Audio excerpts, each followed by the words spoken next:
جو ورڈز آپ پڑھتے ہیں ہائی لائٹ کیا کریں، جن پہ غور و فکر کرنا ہوتا ہے اپنے مصحف پر، اپنے مصحف پر لکھا کریں پیار سے. مجھے لگتا ہے یہ بھی مائنڈ میں آ رہا تھا کہ ہمارے پاس بھی 2-3 مصحف ہونے چاہیے. جیسے ہمیں نئے نئے کپڑے خریدنے کا شوق ہے نا، مصحف خریدنے کا بھی ہونا چاہیے. لیکن جب ہمارا مصحف رہنا ہی نیا ہے، اسے کبھی ہاتھ ہی نہیں لگانا، اس کے اوپر کچھ لکھنا نہیں ہے، اس کے اوپر کچھ چیزیں ہائی لائٹ ہی نہیں کرنی، آپ خود سوچئے کہ پھر وہ نیا لینے کی ضرورت پڑے گی. تو جتنے لیں گے اتنے قرآن ہمارے لیے گواہ بن جائیں گے. خود سوچئے کتنی شرف کی بات ہوگی نا. اس چیز پہ کبھی ہمارا دھیان نہیں گیا. ایک قرآن آپ حفظ کے لیے رکھیں. ایک قرآن آپ کا ہونا چاہیے، مطلب ایک دفعہ جو کورس کر رہے ہیں ایک قرآن سے کریں، میننگز لکھیں اس کے اوپر، مسٹیکس ہو رہی ہیں تجوید کی یا تلاوت کی اس کا نشان لگائیں. یعنی آپ قرآن، آپ ہے قرآن ہے، آپ میک اپ کر رہے ہیں اس کو، ہائی لائٹرز لے کے کچھ بھی اس کے اوپر ہائی لائٹ کریں. پھر جب اگلی بار آپ قرآن سیکھیں گے پڑھیں گے تو آپ کے پاس آپ کا نیا قرآن ہونا چاہیے. اس طرح کم از کم جب تک ہم سیکھ رہے ہیں ہمارے پاس قرآن ہونا چاہیے، اور پھر اس سے جج کرنا چاہیے خود کو کہ میرے پاس کتنے قرآن ہے، کتنا سیکھ رہی ہوں. ہر بار نئے انداز میں ہوگا. اور پھر یہ ہوگا کہ آپ جس قرآن کو بھی کھولیں گے نا تو اس وقت میں جو آپ نے سیکھا ہوگا آپ کو وہ یاد آئے گا، اور ہر دفعہ آپ نیا سیکھیں گے. اور آپ یہ دیکھیے گا کہ اس سے بھی اندازہ ہوگا کہ کچھ لفظ آپ نے جو ہائی لائٹ لاسٹ ٹائم کیے تھے نا، اس بار وہ نئے لفظ ہوں گے جو آپ ہائی لائٹ کر رہے ہیں. نہیں نہیں، قرآن کو بڑا پیار دینا چاہیے اور اس کو تیار بھی کرنا چاہیے. تو بہت اچھا ہوتا ہے کہ آپ اس کے اوپر جو ہے نا، جب آپ پھر اس سے تلاوت کریں گے تو جو ورڈس آپ نے لکھے ہوں گے، ہائی لائٹ کیے ہوں گے، میننگس مشکل لکھے ہوں گے، تو اس سے پھر کیا ہوگا کہ آپ کو تلاوت کرنے کا مزہ آئے گا. کسی دن آپ کے قرآن چیک کرنے ہیں انشاءاللہ کلاس میں کہ آپ اپنے قرآن آپ کے پاس ہیں بھی کہ نہیں. ایک یہ چیز چیک کرنی ہے، اور ایک یہ چیک کرنی ہے کہ آپ اپنے قرآن کو کیسا میک اپ کیا ہوگا. یہ نہیں ہے کہ آپ اب ہائی لائٹر لے کے کسی بھی لفظ کو ہائی لائٹ کرتے جائیں. کوئی بھی چیز آپ نے ہائی لائٹ کی ہوگی، ہو سکتا ہے آپ سے پوچھا بھی جائے. تو لیکن آپ کا ایک اپنا قرآن ہونا چاہیے. آپ کا مصحف، آپ کا دوست. تو دوست ہی بنانے نا، زیادہ دوست بنانے کا ہمیں شوق بھی ہے تو کم از کم 4-5 تو قرآن ہونے چاہیے ہمارے پاس. دوست ہونے چاہیے، آپ کی ایک پراپر جگہ ہونی چاہیے جہاں آپ اس کو رکھیں پڑھیں. اور جب کوئی آپ کے مصحف لے، کتاب لے آپ سے یہ، تو اس کے دل میں بھی یہ شوق پیدا ہو کہ اچھا اس نے قرآن کو ایسے سیکھا، مجھے بھی سیکھنا چاہیے. یعنی ہم کسی کو قرآن دیتے وقت ایز اے ریمائنڈر بھی دے سکتے ہیں کہ یہ نہیں، اس قرآن سے آپ پڑھ لیں. قرآن جیسے رمضان میں لوگ زیادہ پڑھتے ہیں تو پھر سب کی کوشش ہوتی ہے ہم قرآن سے پڑھیں. پھر کیا ہوگا کہ آپ ایک طرح سے ریمائنڈر دے رہے ہیں کہ لوگوں اس طرح قرآن پڑھو. تو بس قرآن کے ساتھ محبت، پیار، دوستی بڑی اٹریکٹیو سی بنانی ہے انشاءاللہ. سبق دیکھتے ہیں. احمدہ ونصلی علی رسولہ الکریم، اما بعد، فاعوذ باللہ من الشیطان الرجیم، بسم اللہ الرحمن الرحیم. رب اشرح لی صدری ویسر لی امری واحلل عقدۃ من لسانی یفقہوا قولی. رب زدنی علما. اللهم ربنا زدنا علما. اللهم أرنا الحق حقا وارزقنا اتباعه، وأرنا الباطل باطلا وارزقنا اجتنابه. آمين يا رب العالمين.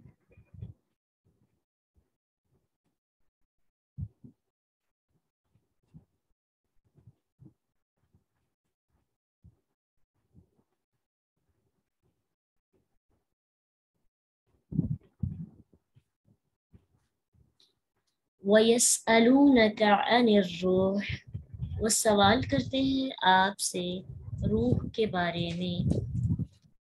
قل کہہ دیجئے